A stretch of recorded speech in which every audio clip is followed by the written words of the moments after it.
Do you hate your body? Then your partner piles on criticism about your body too? Does that make you feel unlovable? Like you're in this menopause madness alone? Well, you're not alone. And I have some words to say about that partner if that's happening to you. A lot of women in menopause hate their body. They feel like their body hates them. They feel like their body has betrayed them. And I also hear a lot of women talking about their partners criticizing them, their partners cheating on them. And if you are in that situation, I'm going to ask you to do one thing. If you have a partner that is criticizing your body because it has changed with menopause, with aging, first of all, remember that it's not your fault. And I don't care, even if you've been eating crappy, okay? It isn't your fault that you're gaining weight. This is a change in your body. It's real. And if your partner does not understand that, they need to get educated. There are ways to do that these days. People are talking about this a lot more. And if your partner is really being super critical to the point where it's emotionally abusive, then you might want to consider that that partner is not right for you. Look at how he was in the past. Because if he's really berating you because of your body changes, then my guess is he's been berating you in the past too, in some other way. It's not healthy. And the bottom line is, this isn't even a menopause issue. It's a self-love, self-worth issue. And hey, you know what? That's not all on you either. We all have these traumas that happen to us. I have put up with shitty men in my life too. More than I care to admit. And guess what? It's okay.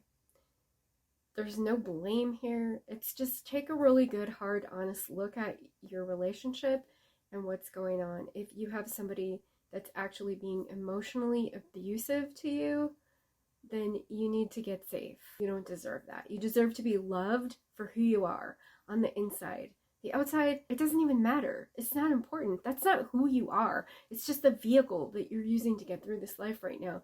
And it's going through some changes right now, and that's okay.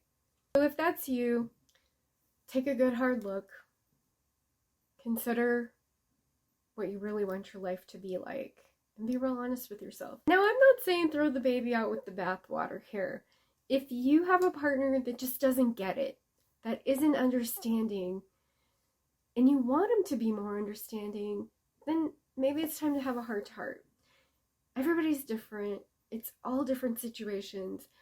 But I have seen some women complaining about really damaging, really unhealthy situations. So if that's you, if you want to reach out, I'm here. Reach out. Be happy to just be a sounding board, even if that's all you need. Because I get it. I have also had self-worth, worthiness issues. In fact, just the other day, I thought I've dealt with a lot of it. I mean, I'm aware enough to know that I still have residual.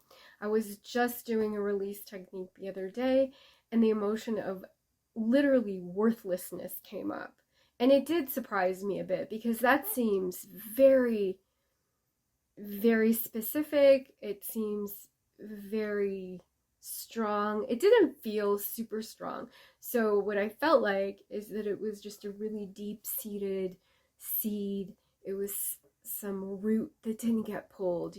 I look at emotions stored in the body as like a weed, right? You pull out the weed and maybe you get this residual piece of a root that's still stuck in there. It was a little shocking, and I understand. That stuff is going to keep affecting our lives. You might even be thinking, oh no, I've dealt with that worthiness stuff. Yeah, so have I. But there's different layers of it. Maybe you have a variety of weeds that are related to the same thing. It's not like you have, I yanked the unworthiness weed and that's it. It's not an issue for me anymore. There's different layers. Maybe there's different plants. Maybe there's different pieces of the root that got stuck in there. And the whole thing here is that it's subconscious. And subconscious means it's not in your consciousness, which means it is not in your awareness. consciousness equals awareness. If it's in your subconscious, you wouldn't be aware of it. You wouldn't know about it.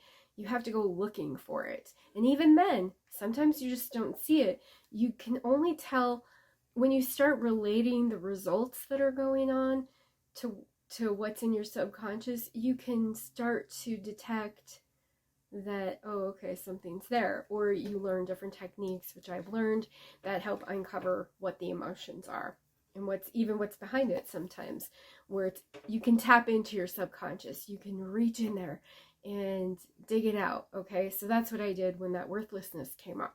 You might have some kind of self-worth issues going on, worthiness issues, whatever, that are beneath the surface and you're not aware of them. What happens when these roots are left there, you have repeating patterns of behavior in your life. Maybe you end up people pleasing, or you're with somebody who's super critical of you, whether it's in a partner or another family member or what have you. You can tell what's going on in the subconscious by what's going on in your outer world. So if you have some of these things going on in your outer world, if you have a partner that's berating you to the point where it's emotional abuse, then it's a self-love issue. You have something that is in your subconscious that needs to be released. And the great thing about this is, I mean, that's obviously not a great thing, but the great thing about recognizing this is that you can let it go. You can move forward. You know, it might just still be a piece of it. That's okay. But you can learn how to let it go, and you can find yourself being more and more emotionally stable and more empowered and more confident. And you may even notice some of your other symptoms, less stressed out, right, are alleviating.